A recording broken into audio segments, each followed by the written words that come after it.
There's a moment you probably recognize. You said yes when you meant no.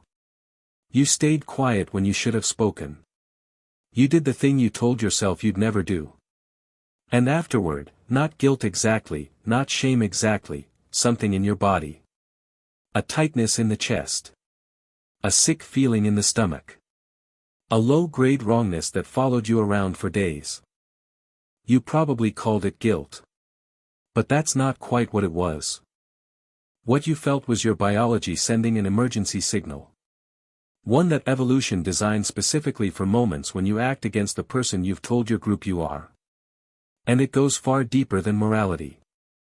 Here's the part nobody tells you, that sick feeling isn't punishment. It's a warning system. And understanding it changes everything about why you do, and don't, keep your own promises. Let's go back.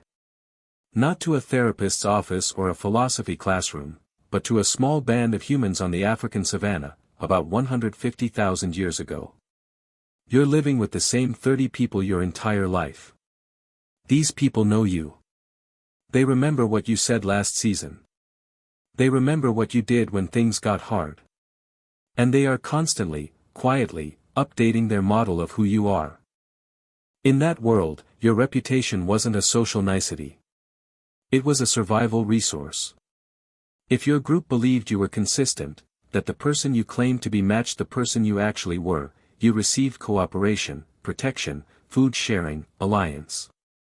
If they caught a mismatch, if they saw you act against your stated values, the social contract started to dissolve.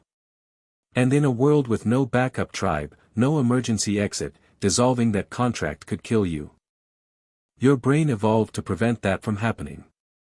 It built an internal monitoring system, a constant low-level comparison between your stated self and your actual behavior. And when those two things diverge, it fires an alarm. Researchers call this cognitive dissonance. Leon Festinger first described it in 1957, after studying a doomsday cult whose members continued believing their prophecy even after the predicted end of the world failed to arrive. What he found was that humans don't just hold beliefs, they need their beliefs, actions, and identity to form a coherent story.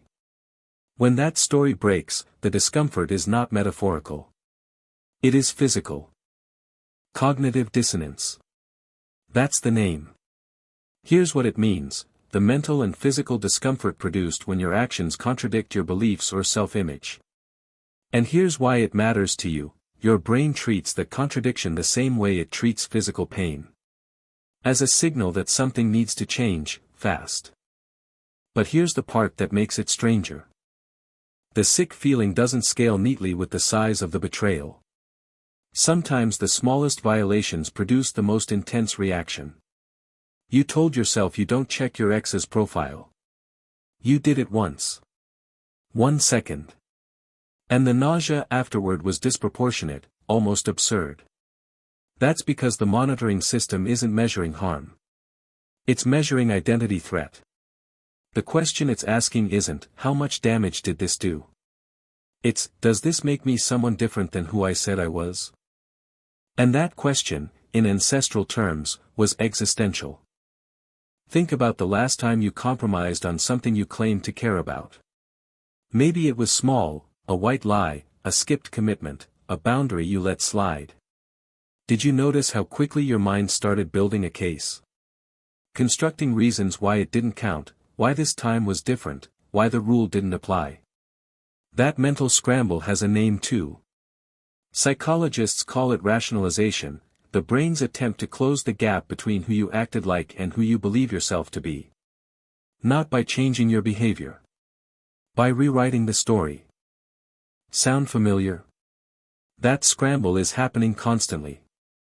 Underneath every justification you've ever made for acting against your own values, there's a brain desperately trying to restore narrative coherence, because in ancestral terms, a fragmented self-story was a social liability you could not afford.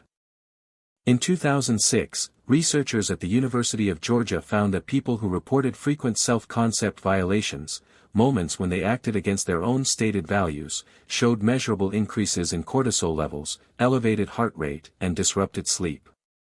Not just mood changes. Physiological stress responses. Your body treating identity inconsistency like a physical threat. Here's where it gets interesting. The people who felt the worst after self-betrayal weren't the most moral. They were the most identified. The ones with the clearest, most defined sense of who they were. The sharper your self-concept, the more violently your body reacts when you contradict it. That's not weakness. That's a calibrated alarm system. The more you know who you are, the louder it screams when you aren't. Have you ever noticed that the people who seem unbothered by their own contradictions aren't actually unbothered? They've usually just gotten very good at not looking. At keeping the story loose enough that no specific violation can land. That low-definition self isn't freedom. It's a survival strategy for avoiding the alarm, at the cost of never really knowing what you stand for. The next time that sick feeling arrives, after a yes that should have been no, after a silence that should have been a word, after a version of yourself you didn't recognize, don't rush past it. That feeling isn't weakness. It's signal. Your brain telling you that the gap between who you say you are and who you're acting like has just become dangerous. Your ancestors used that signal to stay alive. To maintain the social coherence that kept them fed, protected, and connected. The alarm still works. The question is whether you're listening to it. That wrongness you feel after you betray yourself. That's not your conscience making you feel bad. That's your biology trying to bring you home.